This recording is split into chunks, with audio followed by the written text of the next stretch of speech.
Hello student, hope you all are doing well. कैसे हैं आप सभी? बहुत बहुत वेलकम करती हूँ मैं आप सभी का इंग्लिश इंस्टीट्यूट में। और आज मैं आपके लिए जो फ्रेज लेकर आई हूँ वो है द पॉइंट इज दैट।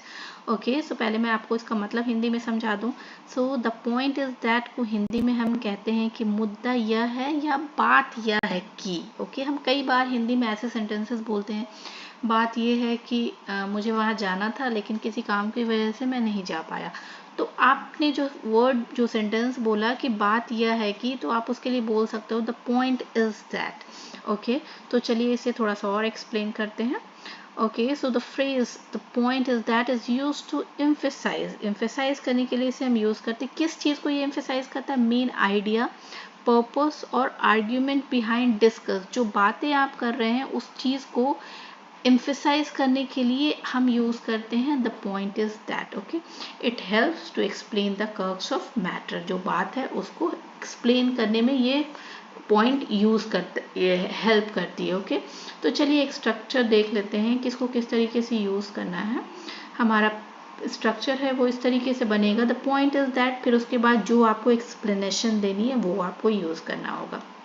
हमारा पहला सेंटेंस है, मुद्दा यह है कि हमें समय पर पहुंचने की कोशिश करनी चाहिए, या बात यह है कि हमें समय पर पहुंचने की कोशिश करनी चाहिए। दोनों ही सेंटेंस को आप हिंदी में इस तरीके से बोल सकते हो। इसकी इंग्लिश होगी the point is that we should try to arrive on time. हमारा नेक्स्ट जो सेंटेंस है वो है, बात यह है कि उसने अपनी पूरी मेहनत की है, लाइक उसने अपनी पूरी मेहनत की है इस चीज़ को ख़त्म करने में। अगर कोई इस तरीके से बोले तो हम कहेंगे the point is that he has put in his full effort.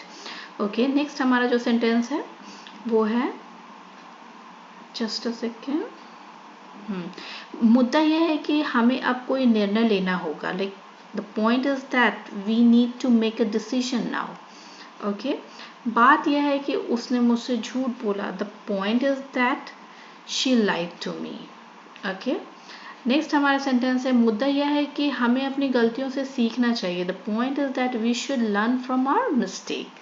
तो आई होप कि आपको द पॉइंट इज दैट का कॉन्सेप्ट समझ में आ गया होगा, इसकी यूसेज समझ में आ गए होंगे। तो बस आप भी अपने कुछ सेंटेंसेस बनाइए इस फ्रेज से रिलेटेड और उसे ट्रांसलेट करने की कोशिश करिए, उससे सेंटेंसेस बनाने की कोशिश करिए, प्रैक्टिस करिए, ताकि ये आप इस फ्रेज से आप फेमिलियर हो जाएं। जब एक बार आप इससे फेमिलियर हो जाएंगे, ये आपके सबकॉन्शियस माइंड में चला जाएगा, तो फिर आपको कोई भी एफर्ट डालने की ज़रूरत नहीं पड़ेगी इस फ्रेज़ को याद करने की।